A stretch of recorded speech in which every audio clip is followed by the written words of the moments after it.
2 mars. Marc, chapitre 16, versets 1 à 20.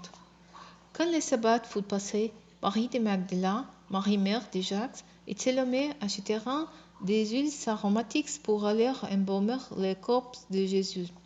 Il était encore très tôt, le dimanche matin, lorsqu'ils arrivèrent au tombeau. Le soleil se levait. En chemin, ils s'étaient demandé les uns aux autres: qui nous roulera la pierre qui ferme l'entrée du tombeau? Or, en levant les yeux, ils s'aperçurent que la pierre avait été roulée sur le côté, et c'était un bloc énorme. Ils pénétrèrent dans le caveau et virent, assis du côté droit, un jeune homme vêtu d'une robe blanche. Ils furent saisis de frayeur. Mais le jeune homme leur dit: n'ayez pas peur. Vous cherchez Jésus de Nazareth, celui qui a été crucifié. Il est ressuscité. Il n'est plus ici.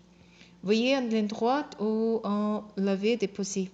Et maintenant, allez annoncer à ses disciples et aussi à Pierre qu'il vous précède en Galilée. C'est là que vous le verrez, comme il vous l'a dit.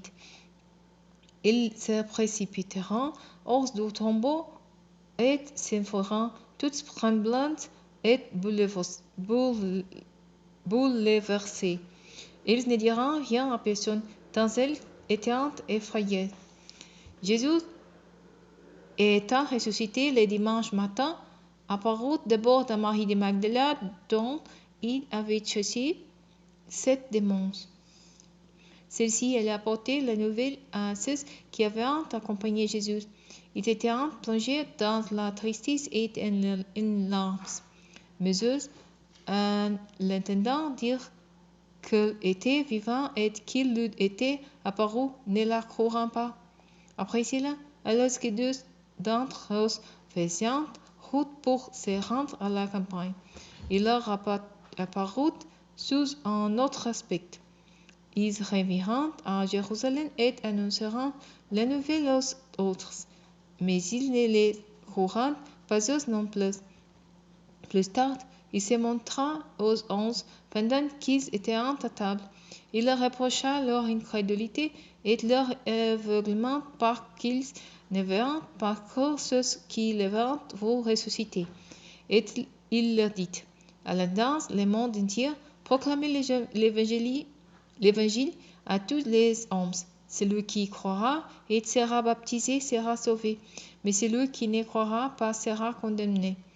Voici les signes miraculeux qui accompagneront ceux qui auront cru. À mon nom, ils chasseront des démons, ils parleront des langues nouvelles, ils seront des serpents venimeuses, s'il leur arrive de boire un poison mortel, cela ne leur causera aucun mal. Ils imposeront des mains à des malades, et ceux-ci seront guéris. Après leur avoir ainsi parlé, le Seigneur Jésus fut élevé au ciel et s'assit à la droite de Dieu. Quant à eux, ils s'en allèrent proclamer la parole de Dieu en tout lieu. Le Seigneur travaillant avec eux et confirmait leur prédication par les signes miraculeux qui l'accompagnaient.